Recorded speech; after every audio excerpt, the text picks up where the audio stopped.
ಒಂದಾನೊಂದು ಕಾಲದಲ್ಲಿ ಪಿಠಾಪುರ ಎನ್ನುವ ಊರಿತ್ತು. ಆ ಊರಲ್ಲಿ ಪುಲ್ಲಯ್ಯ ಯಲ್ಲಯ್ಯ ಎನ್ನುವ ಜಿಪಣರು ಎದುರುಗೆದುರೇ ಇದ್ರು. ಒಬ್ಬರಿಗೊಬ್ಬರು ಜಿಪಣತನದಲ್ಲೇ ಪೈಪೋಟಿಯನ್ನು ಮಾಡ್ತಾ ಇದ್ರು. ಆದ್ರೂ ಅವರಿಬ್ಬರಲ್ಲಿ ನಾವಿಬ್ಬರು ಜಿಪುಣರೇ ಅಲ್ಲ ಅನ್ನುವ ಹಾಗೆ ಅವರಿಬ್ಬರು ಯಾವಾಗ್ಲೂ ವಾದ ಮಾಡ್ತಾ ಇದ್ರು. ಹೀಗಿರುವಾಗ ಒಂದು ದಿನ ಪುಲ್ಲಯ್ಯ, ಇಷ್ಟು ಬೆಳಿಗ್ಗೆ ಆದ್ರೂ ಕೂಡ ಈ ಯಲ್ಲಯ್ಯ ಇನ್ನು ಮನೆಯಿಂದ ಹೊರಗಡೆ ಬರ್ಲಿಲ್ಲ, ಅವನ್ ಕೈಯಿಂದ ಇವತ್ತೊಂದು ಕುಂಬಳಕಾಯಿನ ತಗೋಬೇಕು. ಯಲ್ಲಯ್ಯ ಮನೆ ಮುಂದೆ ನಿಂತು ನೋಡ್ತಾ ಇರುವ ಪುಲ್ಲಯ್ಯನನ್ನು ನೋಡಿ ಆ ಕಡೆ ಬರ್ತಾ ಇರುವ ಕನಕಯ್ಯ, ಏನಪ್ಪಾ ಯಲ್ಲಯ್ಯ, ಬೆಳಿಗ್ಗೆ ಬೆಳಿಗ್ಗೆನೆ ಪುಲ್ಲಯ್ಯನ ಮನೆ ಮುಂದೆ ನಿಂತ್ಕೊಂಡು ಏನೋ ಕಾಯುವ ರೀತಿ ನೋಡ್ತಾ ಇದ್ದೀಯಾ? ಅಯ್ಯಯ್ಯೋ, ಇಷ್ಟು ಬೆಳಿಗ್ಗೆ ಬೆಳಿಗ್ಗೆ ಇವನ್ ಕಣ್ಣಿಗೆ ಬೀಳ್ಬೇಕಾ? ಕನಕಯ್ಯ, ಏನೂ ಇಲ್ಲ, ನಮ್ಮ ಯಲ್ಲಯ್ಯ ಇಷ್ಟೊತ್ತಾದ್ರೂ ಎದ್ದಿಲ್ಲ ಅಂತ ಅವನ್ನ ನೋಡ್ತಾ ಇದ್ದೀನಿ ಅಷ್ಟೇ. ಓಹೋ, ಹಾಗಾದ್ರೆ ಬೆಳಿಗ್ಗೆ ಬೆಳಿಗ್ಗೆ ಯಲ್ಲಯ್ಯನಿಗೆ ಟೋಪಿ ಹಾಕ್ತೀಯ? ನಾನು ಯಾರಿಗೆ ಟೋಪಿ ಹಾಕಿದ್ರೆ ಇವನಿಗೇನು ಬೆಳಿಗ್ಗೆ ಬೆಳಿಗ್ಗೆ ಬಂದ್ಬಿಟ್ಟ? ಏನಪ್ಪ ಪುಲ್ಲಯ್ಯ, ನಿನ್ನೊಳಗೆ ನೀನೇ ಏನೋ ಮಾತಾಡುವ ರೀತಿ ಇದೆ. ಅಯ್ಯಯ್ಯೋ, ಹಾಗೆಲ್ಲ ಏನೂ ಇಲ್ಲ. ಹೌದು, ಬೆಳಿಗ್ಗೆ ಬೆಳಿಗ್ಗೆ ಈ ಕಡೆ ಏನೋ ಕೆಲಸದ ಮೇಲೆ ಹೊರಟಿರುವಾಗಿದೆ. ಸರಿಯಾದ ಬಡವ ಇವನು. ಇವನ್ನ ಕೇಳಿದ್ರೆ ಇವನು ನನ್ನನ್ನೇ ಪ್ರಶ್ನೆ ಕೇಳ್ತಾ ಇದ್ದಾನಲ್ಲಪ್ಪೋ. ಏನಪ್ಪ ಕನಕಯ್ಯ, ಇಷ್ಟೊತ್ತು ನನ್ನ ಜೊತೆ ಕೇಳ್ದೆ, ಇವಾಗ ನನಗೆ ಉತ್ತರ ಹೇಳ್ದೆ, ನೀನೇ ಏನೋ ಆಲೋಚನೆ ಮಾಡ್ತಿದ್ದೀಯಾ? ಅಷ್ಟರಲ್ಲಿ ಯಲ್ಲಯ್ಯ ಮನೆಯಿಂದ ಹೊರಗಡೆ ಬಂದ. ಅಲ್ಲೇ ಮುಂದೆ ನಿಂತಿರುವ ಪುಲ್ಲಯ್ಯ ಹಾಗೂ ಕನಕಯ್ಯನನ್ನು ನೋಡಿ, ಏನಪ್ಪ ಪುಲ್ಲಯ್ಯ, ಬೆಳಿಗ್ಗೆ ಬೆಳಿಗ್ಗೆ ದೊಡ್ಡ ಮನುಷ್ಯರು ಇಬ್ರು ಸೇರ್ಕೊಂಡು ನನ್ನ ಮನೆ ಮುಂದೆ ನಿಂತ್ಕೊಂಡು ವಾದ ಮಾಡ್ತಾ ಇದ್ದೀರಾ? ಏನಿಲ್ಲ ಯಲ್ಲಯ್ಯ, ನಮ್ಮ ಕನಕಯ್ಯ ಈ ಕಡೆ ಬೆಳಿಗ್ಗೆ ಬೆಳಿಗ್ಗೆ ಎಲ್ಲೋ ಹೊರಟಿರುವ ಹಾಗಿದೆ, ಅದಕ್ಕೆ ಎಲ್ಲಿಗೆ ಅಂತ ಪ್ರಶ್ನೆ ಕೇಳ್ತಾ ಇದ್ದೆ. ಸರಿಯಾಗೋಯ್ತು, ಒಬ್ಬ ಜಿಪುಣ ಇನ್ನೊಬ್ಬನ ಜಿಪುಣ ಜೊತೆ ಸೇರ್ಕೊಂಡು ಇವಾಗ ನನ್ನ ಜೊತೆನೇ ಬರ್ತಾ ಇದ್ದಾರಲ್ವಾ? ಇಲ್ಲಿ ನೋಡಪ್ಪ ಯಲ್ಲಯ್ಯ, ಈ ಪುಲ್ಲಯ್ಯ ಬೆಳಿಗ್ಗೆ ಬೆಳಿಗ್ಗೆನೆ ನಿನ್ನ ಮನೆ ಮುಂದೆ ನಿಂತ್ಕೊಂಡು ನೋಡ್ತಾ ಇದ್ದ. ಅದಕ್ಕೆ ಏನಪ್ಪ ಪುಲ್ಲಯ್ಯ, ಬೆಳಿಗ್ಗೆ ಬೆಳಿಗ್ಗೆ ಯಲ್ಲಯ್ಯನ ಮನೆ ಮುಂದೆ ನಿಂತ್ಕೊಂಡು ಏನು ಮಾಡ್ತಿದ್ಯಾ ಅಂತ ಕೇಳಿದೆ ಅಷ್ಟೇ. ಹೌದಾ ಪುಲ್ಲಯ್ಯ, ಏನು ವಿಷಯ? ನನ್ನ ಏನಾದರೂ ಕೇಳಬೇಕಾ? ಇದೇ ಸರಿಯಾದ ಸಮಯ. ಈ ಕನಕಯ್ಯನ ಮುಂದೆನೇ ಇವನ ಜೊತೆ ಕುಂಬಳಕಾಯಿ ಬಗ್ಗೆ ಕೇಳಿದ್ರೆ ಇಲ್ಲ ಆಗಲ್ಲ ಅಂತ ಹೇಳಲ್ಲ. ಅದು ಏನಿಲ್ಲ, ನಿನ್ನ ತೋಟದಲ್ಲಿ ಕುಂಬಳಕಾಯಿ ಚೆನ್ನಾಗಿ ಬೆಳೆದಿದೆಯಲ್ವಾ, ಅದರ ಬಿತ್ತನೆ ಕೊಡ್ತೀಯಾ ಅಂತ ಅನ್ಕೊಂಡೆ. 2 ದಿನದಿಂದ ನನ್ನ ಮನೆಯ ಹಿತ್ತಲನ್ನೇ ನೋಡ್ತಾ ಕಾಯ್ತಾ ಕೂತಿದ್ದಾನೆ. ಈ ಕನಕಯ್ಯನ ಮುಂದೆ ಬೇರೆ ಕೇಳ್ಬಿಟ್ಟ. ಇವಾಗ ಎಲ್ಲ ಅಂತ ನಾನು ಹೇಗೆ ಹೇಳೋದು? ಏನು ಮಾಡೋದು ಇವಾಗ? ಏನಪ್ಪ ಏನೋ ಆಲೋಚನೆ ಮಾಡ್ತಾ ಇರುವ ಹಾಗಿದೆ. ಏನಿಲ್ಲ, ಬೆಳಿಗ್ಗೆ ಬೆಳಿಗ್ಗೆನೆ ಕೇಳ್ಬಿಟ್ಟೆ, ನಿನಗೆ ಇಲ್ಲ ಅಂತ ಹೇಳೋಕ್ಕಾಗುತ್ತಾ? ತಗೊಂಡೋಗು. ಯಲ್ಲಯ್ಯ, ನನಗೆ ಗೊತ್ತು, ನಿನ್ನ ಮನಸ್ಸು ಒಳ್ಳೆ ಮನಸ್ಸು, ಯಾರು ಏನೇ ಕೇಳಿದ್ರು ಇಲ್ಲ ಅಂತ ನೀನು ಹೇಳೋದಿಲ್ಲ. ಇದರಲ್ಲಿ ಏನಿದೆ ಪುಲ್ಲಯ್ಯ? ಇವತ್ತು ನೀನು ಕೇಳಿದೆ, ನಾಳೆ ನಾನು ಕೇಳ್ತೀನಿ. ಹೌದು, ಎದುರಲ್ಲೇ ಇದ್ಕೊಂಡು ಒಬ್ಬರಿಗೊಬ್ಬರು ಸಹಾಯ ಮಾಡೋದಿದ್ರೆ ನಾಳೆ ನಿನ್ನ ಮುಖ ಅವನ ಮುಖ ನೀನು ನೋಡ್ಬೇಕಲ್ವಾ? ಕನಕಯ್ಯ, ಸರಿಯಾದ ಸಮಯಕ್ಕೆ ಹೇಳಿದೆ. ಆ ಮಾತನ್ನು ನಾನೇ ಹೇಳಬೇಕು ಅಂತ ಇದ್ದೆ, ಅಷ್ಟು ಬೇಗ ನೀನೇ ಹೇಳಿಬಿಟ್ಟೆ. ನೋಡ್ದ ಯಲ್ಲಯ್ಯ, ಯಾರಾದರೂ ಆಲೋಚನೆ ಮಾಡಿದ್ರೆ ಆ ವಿಷಯವನ್ನು ನಾನು ತಟ್ಟಂತ ಹೇಳ್ಬಿಡ್ತೀನಿ. ಹೌದು, ಮಾತನ್ನ ಸುಮ್ಮನೆ ಮಾತಲ್ಲೇ ಮಾತಾಡ್ತಿದ್ದಾನೆ. ಏನು ಪುಲ್ಲಯ್ಯ, ನೀನೇನು ಆಲೋಚನೆ ಮಾಡ್ತಿದ್ದೀಯಾ? ಇನ್ನೇನು ಹೇಳೋದು ಕನಕಯ್ಯ? ಎದುರು ಇದ್ಕೊಂಡು ಒಬ್ರಿಗೊಬ್ರು ಸಹಾಯ ಮಾಡೋದಿದ್ರೆ ಇನ್ನೇಗೆ ಹೇಳು? ಸರಿ, ನನಗೊಂದು ಸಣ್ಣ ಕೆಲಸ ಇದೆ, ನಾನು ಹೋಗಿ ಬರ್ತೀನಿ, ನೀವು ಮಾತಾಡ್ಕೊಳ್ಳಿ. ಕನಕಯ್ಯ ಅಲ್ಲಿಂದ ಹೋದ ತಕ್ಷಣ ಪುಲ್ಲಯ್ಯ ಯಲ್ಲಯ್ಯನ ತೋಟಕ್ಕೆ ಹೋಗಿ ಒಂದು ದೊಡ್ಡ ಕುಂಬಳಕಾಯಿಯನ್ನು ತೆಗೆದುಕೊಂಡು ಮನೆಗೆ ಹೋದ. ಕುಂಬಳಕಾಯಿಯನ್ನು ತೆಗೆದುಕೊಂಡು ಹೋಗುವ ಯಲ್ಲಯ್ಯನನ್ನು ನೋಡಿ ಪುಲ್ಲಯ್ಯ ಅಲ್ಲೇ ನಿಂತು ಬಿಟ್ಟ. ಈ ಕುಂಬಳಕಾಯಿನ 1 ರೂಪಾಯಿ ಖರ್ಚಿಲ್ದೆ ಹೇಗೋ ತಗೊಂಡೆ, ಆದ್ರೆ ಆ ಯಲ್ಲಯ್ಯ ನಾಳೆ ನನ್ನ ಜೊತೆಯಿಂದ ಏನ್ ಕೇಳ್ತಾನೋ ಗೊತ್ತಿಲ್ವೇ? ಬೆಕ್ಕಿಗೆ ಕೂಡ ಒಂಚೂರು ಹಾಲೇ ಇಡದವನು ಆ ಕನಕಯ್ಯನ ಮುಂದೆ ಕೇಳಿದ್ರಿಂದನೇ ನನಗೆ ಈ ಕುಂಬಳಕಾಯಿ ಕೊಟ್ಟ, ಇಲ್ಲದಿದ್ರೆ ಕೊಡ್ತಾ ಇದ್ನಾ? ಬೆಳಿಗ್ಗೆ ನಾನು ಯಾರ ಮುಖ ನೋಡಿದ್ನೋ ಆ ಯಲ್ಲಯ್ಯ ಬಂದು ನನ್ನ ಮನೆಯಿಂದನೇ ಕುಂಬಳಕಾಯಿನ ಸರಾಗವಾಗಿ ತಗೊಂಡೋಗ್ಬಿಟ್ಟ. ಏನಾದರೂ ಮಾಡಿ ಆ ಪುಲ್ಲಯ್ಯನ ಮನೆಯಿಂದ ನಾನು ಏನಾದರೂ ತರಬೇಕು, ಇಲ್ಲದಿದ್ರೆ ಅವನು ನನಗೆ ಋಣವಾಗಿರಬೇಕು. ಹೀಗೆ ಆಲೋಚನೆ ಮಾಡಿಕೊಂಡು ಯಲ್ಲಯ್ಯ ಆ ಊರಿನ ಜಮೀನ್ದಾರರ ಮನೆಗೆ ಹೋಗೋಣ ಅಂತ ಹೊರಟು ಅವರ ಮನೆಗೆ ಹೋದ. ಅಲ್ಲಿ ತುಂಬಾನೇ ಜನರಿದ್ರು. ಏನಯ್ಯ ಯಲ್ಲಯ್ಯ, ಏನಪ್ಪ ಇಲ್ಲಿಗೆ ಬಂದಿದೀಯಾ? ಅಯ್ಯ, ನಾನು ಏನೋ ನಿಮ್ಮ ಜೊತೆ ಮಾತಾಡೋಣ ಅಂತ ಬಂದೆ. ನನ್ನ ಸಂಗತಿ ಹಾಗೆ ಇರಲಿ, ಏನಯ್ಯ ಇಲ್ಲಿ ಇಷ್ಟೊಂದು ಜನ ಇದ್ದಾರೆ? ಅದು ಏನಿಲ್ಲಪ್ಪ, ನನ್ನ ಹೆಂಡತಿಗೆ ಸ್ವಲ್ಪ ಅನಾರೋಗ್ಯ ಸಮಸ್ಯೆ ಉಂಟಾಗಿದೆ. ವೈದ್ಯರು ಒಂದು ದೊಡ್ಡ ಕುಂಬಳಕಾಯಿ ಸಿಕ್ಕಿದ್ರೆ ವೈದ್ಯ ಮಾಡ್ಬೋದು ಅಂದ್ರು. ಕುಂಬಳಕಾಯಿನ? ಹೌದಪ್ಪ, ಕುಂಬಳಕಾಯಿ ರಸವನ್ನು ಕುಡಿದ್ರೆ ಮೈಯಲ್ಲಿರುವ ಊತ ಕಡಿಮೆಯಾಗುತ್ತೆ ಅಂತ ಹೇಳಿದ್ರು. ಸರಿಯಾದ ಸಮಯಕ್ಕೆ ಸುತ್ತಮುತ್ತಿನ ಎಲ್ಲ ಊರಿನಲ್ಲೂ ಕೂಡ ಕೇಳಿ ನೋಡಿದೆ, ಒಂದು ಕುಂಬಳಕಾಯಿ ಕೂಡ ಸಿಗ್ತಾ ಇಲ್ಲ. ಏನಯ್ಯ, ನನ್ನ ತೋಟದಲ್ಲಿ ಕುಂಬಳಕಾಯಿ ಬೇಕಾದಷ್ಟು ಇದೆ, ನನ್ ಜೊತೆ ಒಂದು ಮಾತು ಕೇಳಬಾರ್ದಾ? ಪರವಾಗಿಲ್ಲ ಎಲ್ಲಯ್ಯ, ಆ ಪುಲ್ಲಯ್ಯ ಎಲ್ಲಿಂದನೋ ದೊಡ್ಡ ಕುಂಬಳಕಾಯಿನ ತಂದು ಕೊಟ್ಟಿದ್ದಾನೆ. ಆ ರಸವನ್ನು ತೆಗೆದು ವೈದ್ಯರು ಬಂದು ಇವಾಗಷ್ಟೇ ವೈದ್ಯ ಮಾಡಿ ನಾನು ಕೂಡ ಆ ಪುಲ್ಲಯ್ಯನಿಗೆ ಚಿನ್ನದ ನಾಣ್ಯಗಳನ್ನು ಕೊಟ್ಟು ಕಳಿಸ್ದೆ. ಹಾಗಾದ್ರೆ ಇದೇನಾ ವಿಚಾರ? ನಾನು 2 ದಿನ ಊರಲ್ಲಿ ಇರಲಿಲ್ಲ, ಅಷ್ಟರಲ್ಲಿ ಇವನು ಎಲ್ಲವನ್ನು ಬಳಸ್ಕೊಂಡ. ಇವನು ದೊಡ್ಡವನಾಗ್ಬಿಟ್ಟ. ಇವಾಗ ನನಗೆ ಬರಬೇಕಾದ ಚಿನ್ನಾಭರಣಗಳನ್ನು ಇವನು ತಗೊಂಡ. ಹೀಗೆ ಮನಸ್ಸಲ್ಲಿ ಆಲೋಚನೆ ಮಾಡಿಕೊಂಡು ಎಲ್ಲಯ್ಯ ಸರಿ ನಾನು ಹೊರಡ್ತೀನಿ ಅಂತ ಹೇಳಿ ಅಲ್ಲಿಂದ ಹೊರಟು ಬರುವಾಗ ಕನಕಯ್ಯ ಪುಲ್ಲಯ್ಯ ಮಾತನಾಡುವುದನ್ನು ನೋಡಿದ. ಹೇಗಾದ್ರೂ ಮಾಡಿ ಆ ಪುಲ್ಲಯ್ಯನ ಕೈಯಲ್ಲಿರುವ ಚಿನ್ನವನ್ನು ನಾನ್ ತಗೋಬೇಕು. ಆ ಕನಕಯ್ಯನ ಮುಂದೆ ತಾನೇ ಇವನ್ ನನ್ನ ಜೊತೆ ಬೆಳಿಗ್ಗೆ ಸಹಾಯ ಕೇಳ್ದ, ಇವಾಗ ಅವನ್ ಮುಂದೆನೆ ನಾನು ಕೂಡ ಅವನ ಜೊತೆ ಹೋಗಿ ಸಹಾಯ ಕೇಳ್ತೀನಿ. ಹಾಗೆ ಅಂದುಕೊಂಡು ಎಲ್ಲಯ್ಯ ಅವರ ಬಳಿ ಬಂದ. ಏನ್ ಪುಲ್ಲಯ್ಯ, ಮತ್ತೆ ನೀವಿಬ್ರು ಜೊತೆ ಸೇರಿ ಮಾತಾಡ್ತಾ ಇದ್ದೀರಾ? ಏನ್ ವಿಚಾರ? ಏನಿಲ್ಲ ಎಲ್ಲಯ್ಯ, ಇವತ್ತು ನಮ್ಮ ಪುಲ್ಲಯ್ಯ ತುಂಬಾನೇ ಸಂತೋಷವಾಗಿದ್ದಾನೆ, ಅದು ಏನು ಅಂತ ಕೇಳ್ತಾ ಇರುವಾಗ ನೀನ್ ಕೂಡ ಬಂದ್ಬಿಟ್ಟೆ. ಮತ್ತೆ ಇವನು ಸಂತೋಷವಾಗಿರದೆ ಹೇಗಿರ್ತಾನೆ? ನನ್ನ ಬಳಿಯಿಂದ ₹1 ಕೂಡ ಖರ್ಚಿಲ್ಲದೆ ಕುಂಬಳಕಾಯಿನ ತಗೊಂಬಂದು ಎಷ್ಟೋ ಚಿನ್ನವನ್ನು ಪಡ್ಕೊಂಡ ಅಲ್ಲ. ಏನೆಲ್ಲಯ್ಯ, ಏನೋ ಆಲೋಚನೆ ಮಾಡ್ತಿದ್ದೀಯಾ? ಏನಿಲ್ಲ ಪುಲ್ಲಯ್ಯ, ನನಗೆ 2 ದಿನದಿಂದ ಆರೋಗ್ಯ ಸರಿ ಇಲ್ಲ, ಅದಕ್ಕೆ ತಾನೇ ಪಕ್ಕದೂರಲ್ಲಿರುವ ವೈದ್ಯರ ಬಳಿ ಹೋಗಿ ಬರ್ತಾ ಇದ್ದೆ. ಓ, ಅದಕ್ಕೆನಾ ಊರಲ್ಲಿ ಕಾಣ್ತಾ ಇರ್ಲಿಲ್ಲ? ಹೌದಾ? ಏನಾಯ್ತು ಮಲ್ಲಯ್ಯ? ಪಟ್ನದ ವೈದ್ಯರು ನಿನ್ನ ನೋಡಿ ಏನ್ ಹೇಳಿದ್ರು? ಇನ್ನೇನು ಹೇಳ್ತಾರೆ, ಮೈಯಲ್ಲಿರುವ ಊತ ಕಡಿಮೆಯಾಗಬೇಕು ಅಂದರೆ ಕುಂಬಳಕಾಯಿ ಹಾಗಲಕಾಯಿ ರಸವನ್ನು ಕುಡಿಬೇಕು ಅಂತ ಹೇಳಿದ್ರು. ಮದ್ದು ಮಾಡಿ ಕೊಟ್ಟಿದ್ದಾರೆ. ಇನ್ನು 2 ವಾರಗಳ ಕಾಲ ಹೋಗಬೇಕು. 2 ವಾರಗಳ ಕಾಲ ಹೋದ್ಮೇಲೆ ಸರಿಯಾಗುತ್ತೆ ಅಂದರು. ಅದ ಸಂಗತಿ. ಅದಕ್ಕೇನೇನಾ ಮನೆಯ ಹಿತ್ತಲಲ್ಲಿ ಹಾಗಲಕಾಯಿ ಕುಂಬಳಕಾಯಿ ಬೆಳೆಸ್ತಾ ಇದ್ದೀಯಾ? ಈ ಕನಕಯ್ಯ ಸರಿಯಾದ ಸಮಯಕ್ಕೆ ಏನೇ ಹೇಳಿದ್ರು ಸರಿಯಾಗಿಯೇ ಮಾತಾಡ್ತಾ ಇದ್ದಾನೆ. ಹೌದೌದು ಕನಕಯ್ಯ, ಹೊರಗಡೆ ಎಲ್ಲೂ ಕೂಡ ಕುಂಬಳಕಾಯಿ ಹಾಗಲಕಾಯಿ ಬಿತ್ತನೆ ಕೂಡ ಸಿಗ್ತಾ ಇಲ್ಲ. ಅದಕ್ಕೇನೆ ಯಾರ ಜೊತೆನೂ ಕೇಳೋದು ಬೇಡ ಅಂತ ನನ್ನ ಮನೆಯ ಹಿತ್ತಲಲ್ಲೇ ನಾನು ಬೆಳೆಸಲಾರಂಭಿಸಿದೆ. ತುಂಬ ಹಣ ಖರ್ಚು ಮಾಡಿಯೇ ಮಾಡ್ತಾ ಇದ್ದೀನಿ. ಅಯ್ಯಯ್ಯೋ, ಹಾಗಾದ್ರೆ ಬೆಳಿಗ್ಗೆ ಇದ್ದ ಒಂದು ಕುಂಬಳಕಾಯಿನ ಕೂಡ ಮಲ್ಲಯ್ಯನಿಗೆ ಕೊಟ್ಬಿಟ್ಟೆ, ಆಮೇಲೆ ನಿನಗೆ? ಅಯ್ಯೋ ಕನಕಯ್ಯ, ಏನ್ ಮಾಡೋದು ಪಾಪ, ಈ ಪುಲ್ಲಯ್ಯ ಏನ್ ವಿಚಾರಕ್ಕೆ ಕೇಳಿದ್ನೋ ಏನೋ ಅದಕ್ಕೆ ಕೊಟ್ಬಿಟ್ಟೆ. ನನಗೇನು, ಇನ್ನು 1 ವಾರದಲ್ಲಿ ಇನ್ನೊಂದು ಕುಂಬಳಕಾಯಿ ಬೆಳೆಯುತ್ತೆ, ಅದರಲ್ಲಿ ನಾನು ನಿಧಾನವಾಗಿ ವೈದ್ಯ ಮಾಡ್ಕೋತೀನಿ. ಅಯ್ಯಯ್ಯೋ, ಏನಪ್ಪ ನೀನು ಈ ವಿಚಾರನ ನನ್ನ ಜೊತೆ ಮೊದಲೇ ಹೇಳ್ಬಾರ್ದಾ? ನಿನ್ನ ಆರೋಗ್ಯಕ್ಕಿಂತ ನನ್ನ ಅವಶ್ಯಕತೆ ಮುಖ್ಯನಾ? ಪರವಾಗಿಲ್ಲ ಪುಲ್ಲಯ್ಯ, ಇದರಲ್ಲಿ ಏನಿದೆ? ಇನ್ನು ನಾನು ಪಟ್ಟಣಕ್ಕೆ ಹೋಗಿ ವೈದ್ಯ ಮಾಡಿಸ್ಕೊಳ್ಳೋಕ್ಕೆ ಇನ್ನು 1 ವಾರ ಇದೆ ಅಲ್ವಾ, ಅಷ್ಟರಲ್ಲಿ ನಿಧಾನವಾಗಿ ಬೆಳೆಯುತ್ತೆ. ಅಲ್ಲಿಂದ ಎಲ್ಲಯ್ಯ ಗೊಂದಲದಲ್ಲಿ ಇರುವ ಹಾಗೆ ಹೊರಟು ಹೋದ. ನೋಡ್ದ ಪುಲ್ಲಯ್ಯ, ಆ ಎಲ್ಲಯ್ಯ ಎಷ್ಟು ಒಳ್ಳೆಯವನು ಅಂತ.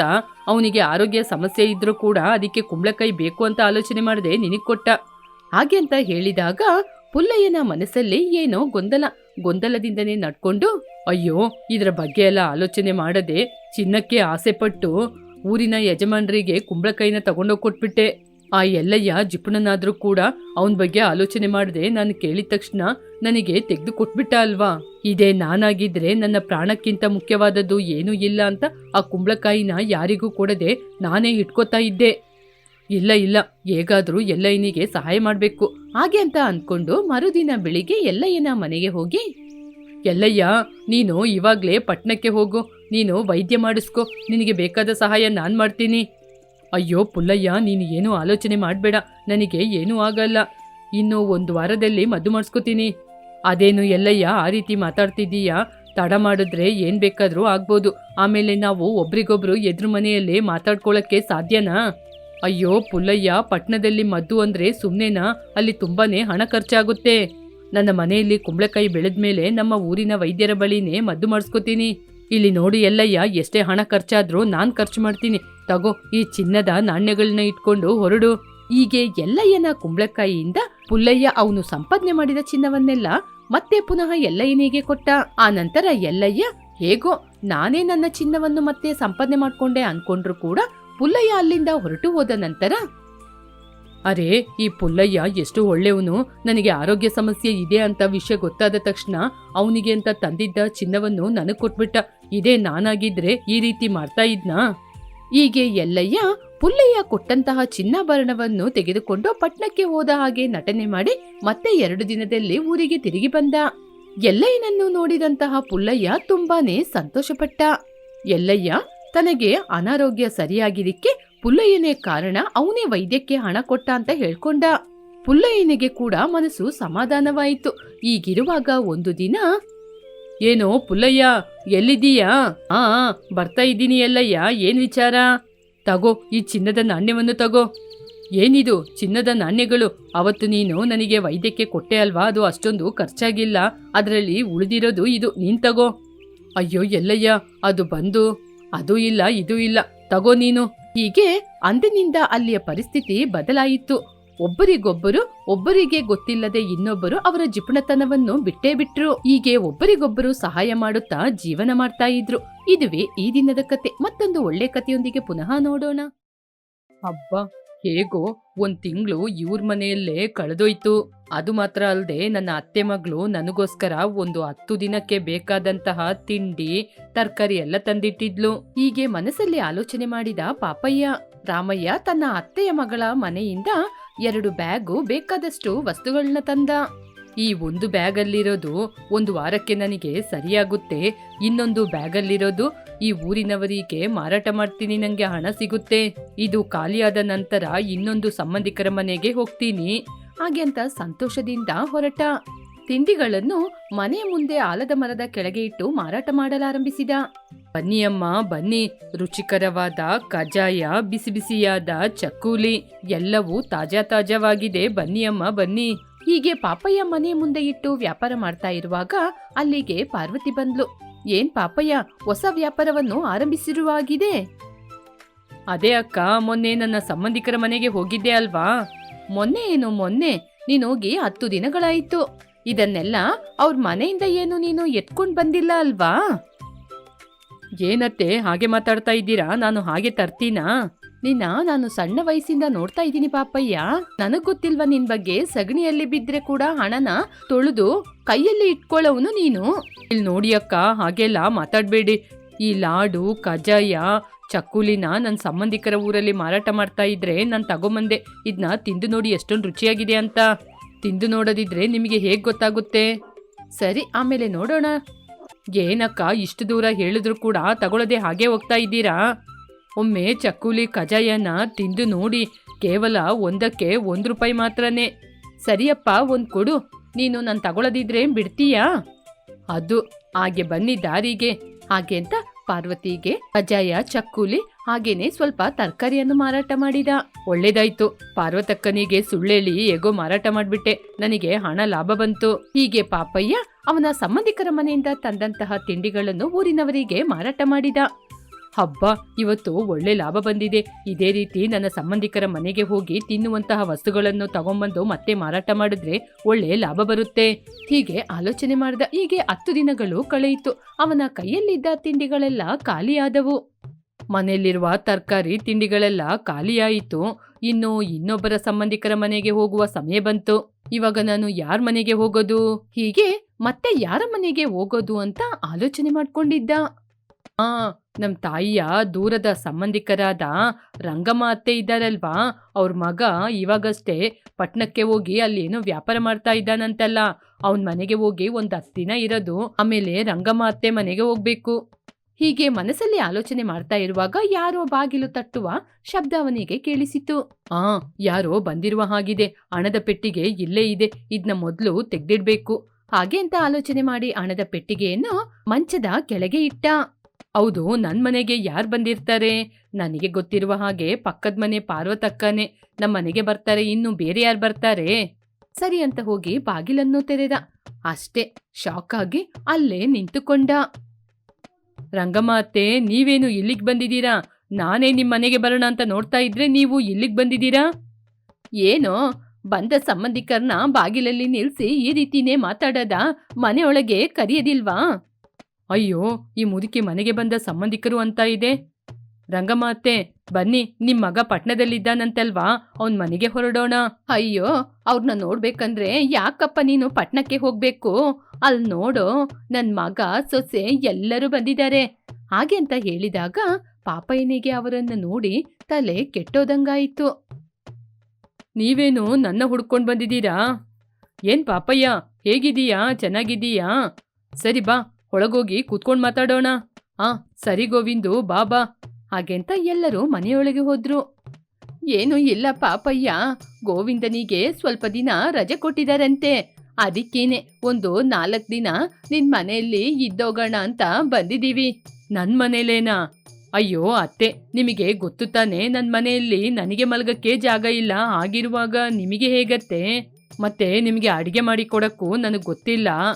ಅದಕ್ಕೇನಪ್ಪ, ಪರವಾಗಿಲ್ಲ ಕಣೋ, ಈ ಇರುವ ಜಾಗದಲ್ಲಿ ಮಲ್ಕೊಳ್ಳೋಣ.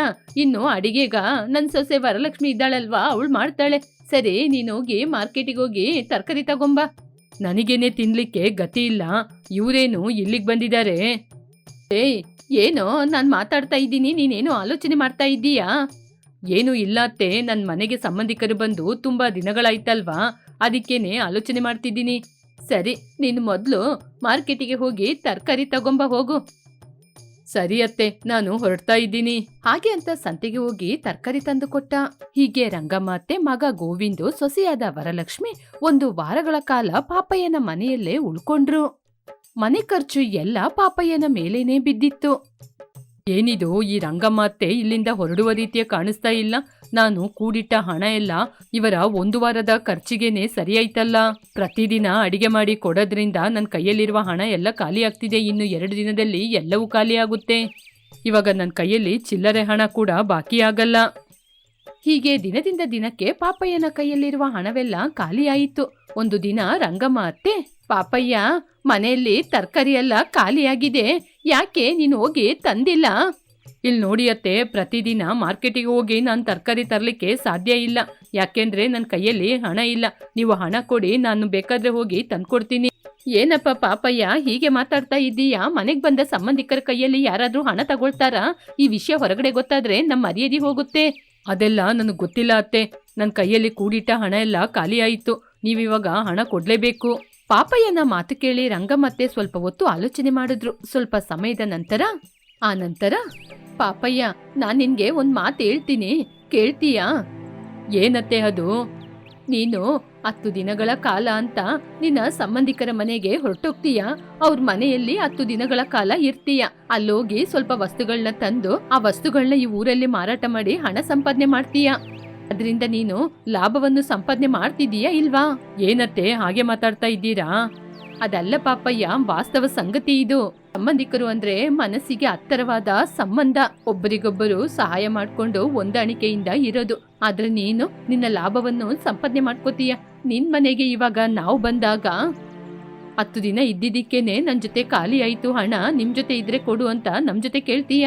ನೀನೋಗಿ ಅವ್ರ ಮನೇಲಿ ಅಷ್ಟು ದಿನ ಇದ್ದಿದ್ ಮಾತ್ರ ಅಲ್ಲದೆ ಎಲ್ಲ ವಸ್ತುಗಳನ್ನ ತಗೊಂಡ್ಬರುವಾಗ ಅವ್ರಿಗೂ ಕೂಡ ಇದೇ ಕಷ್ಟ ತಾನೇ ಆಗುತ್ತೆ. ಹೀಗೆ ರಂಗಮ್ಮ ಅತ್ತೆ ಪಾಪಯ್ಯನಿಗೆ ಹೇಳಿದಾಗ ಅವನಿಗೆ ಅಸಲು ವಿಷಯ ಅರ್ಥವಾಯಿತು. ಯಾವತ್ತು ಸಂಬಂಧಿಕರ ಮನೆಗೆ ಹೋಗಿ ತುಂಬಾ ದಿನ ಎಲ್ಲ ಇರಬಾರ್ದು. ಯಾಕೆಂದ್ರೆ ಆತಿಥ್ಯ ತುಂಬಾ ದಿನ ಚೆನ್ನಾಗಿರಲ್ಲ.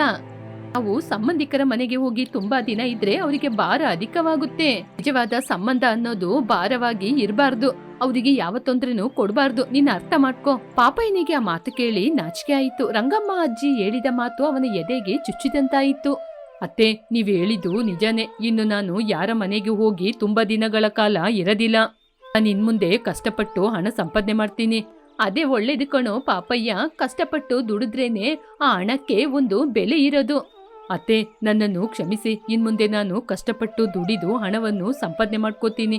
ಇನ್ಮುಂದೆ ಈ ರೀತಿ ಕೆಲಸನ ಯಾವತ್ತೂ ಮಾಡಲ್ಲ. ಅಂದಿನಿಂದ ಪಾಪಯ್ಯ ತನ್ನ ಅಭ್ಯಾಸವನ್ನು ಬದಲಾಯಿಸಿಕೊಂಡ. ಸಂಬಂಧಿಕರ ಮನೆಗೆ ಹೋಗಿ ಅವನಿಗೆ ಬೇಕಾದದ್ದನ್ನು ಸಂಪಾದನೆ ಮಾಡೋದನ್ನ ಬಿಟ್ಟು ಕೆಲಸಕ್ಕೆ ಹೋಗಿ ಸಂಪಾದನೆ ಮಾಡಲಾರಂಭಿಸಿದ.